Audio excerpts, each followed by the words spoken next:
Sometimes the most compelling paintings don't begin with grand inspiration, but with something overlooked.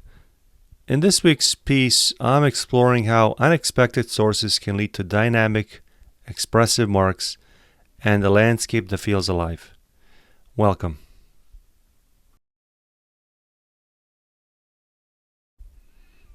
Welcome back, and thanks for being here again.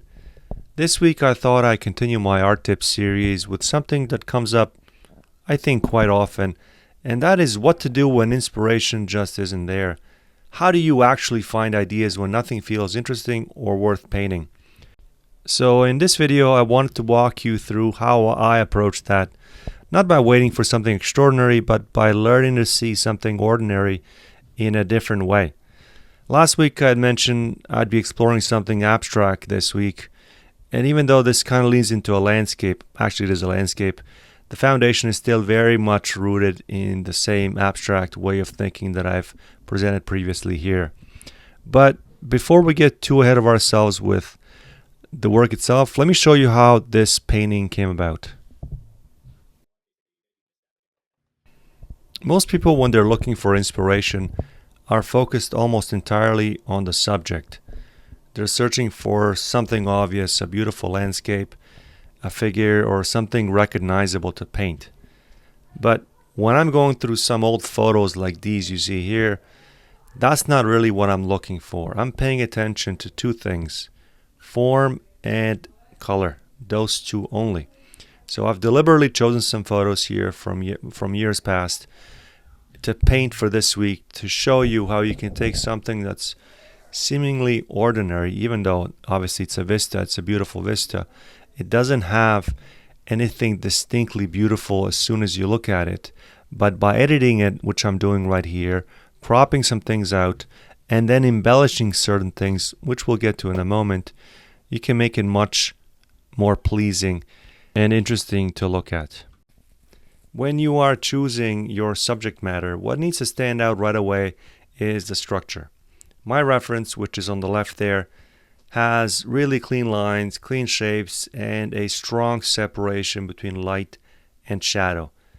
That kind of simplicity makes it a great starting off point because it gives you something solid to build on without getting lost in the details. Certainly at this beginning stage, which you see me there put down with a 2-inch brayer.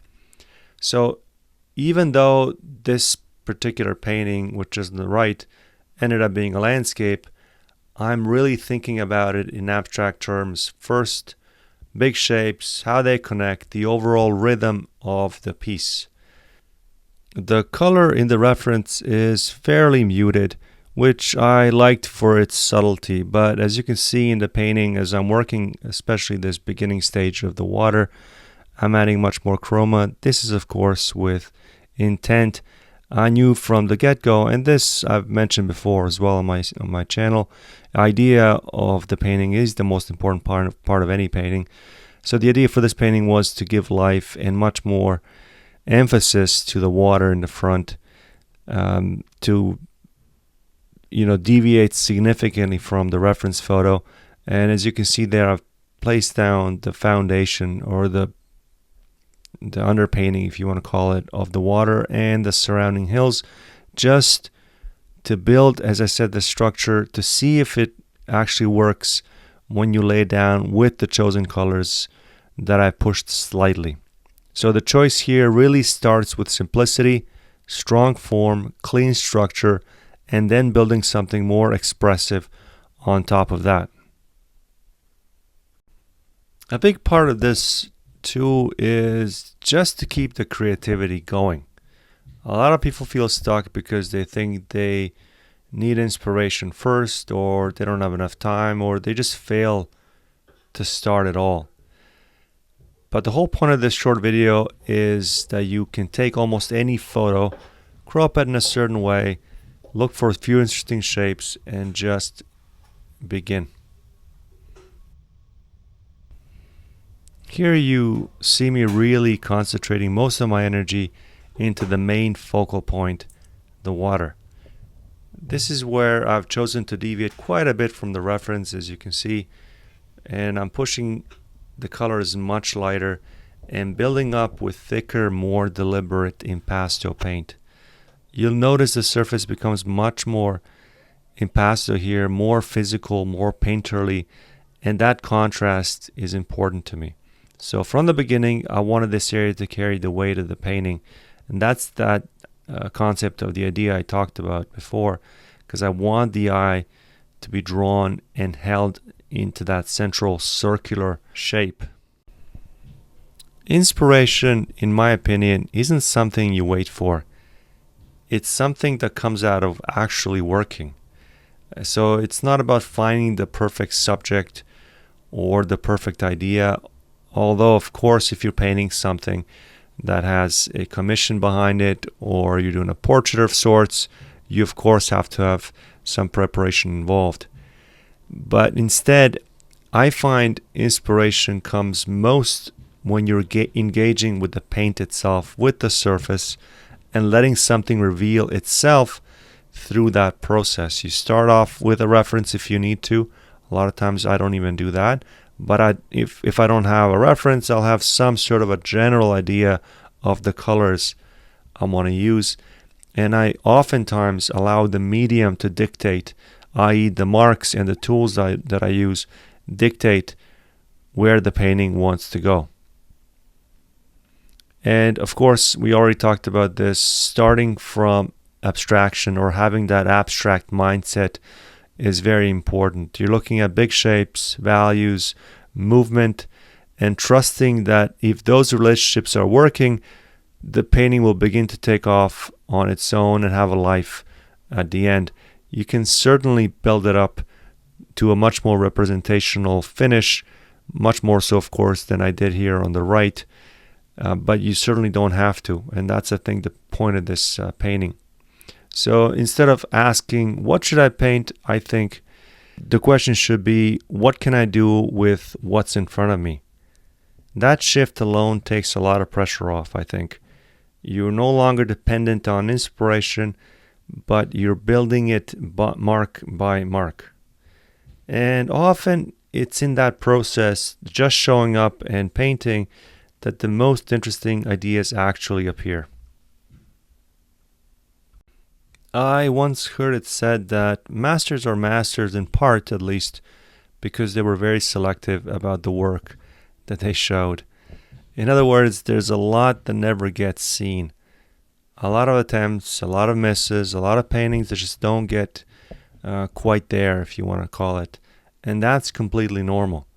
So don't be afraid to make mistakes. Don't be afraid to scrap a painting or paint right over it if you need to. I do that all the time. I'll paint even the back of my usually Dibond panels because they're so rigid, or even reuse my gator boards, which I often do as well.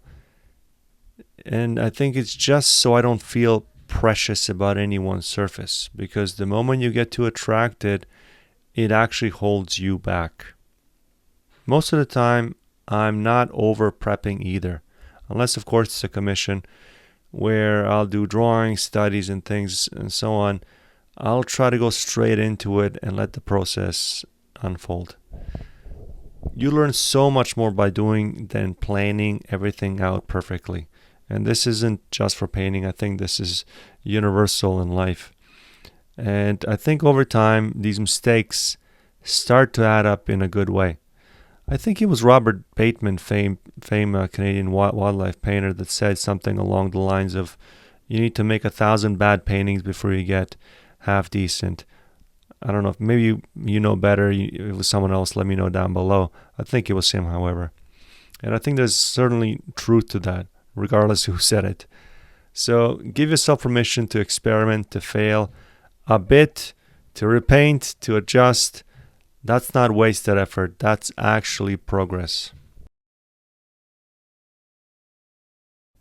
As we come to the end of this piece and we get to see it up close, I want to thank you for watching this short but I think important video about not delaying and just getting into the work.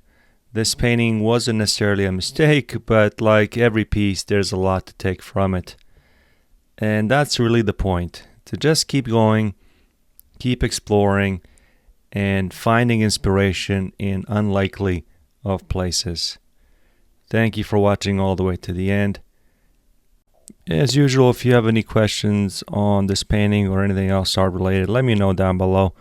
I have a crazy habit of answering everybody. Next week, I think I'm going to go back to cold wax and explore it on an abstract level. This time, I promise it's going to be an abstract piece for next week. So do come back for that. Happy painting, everybody.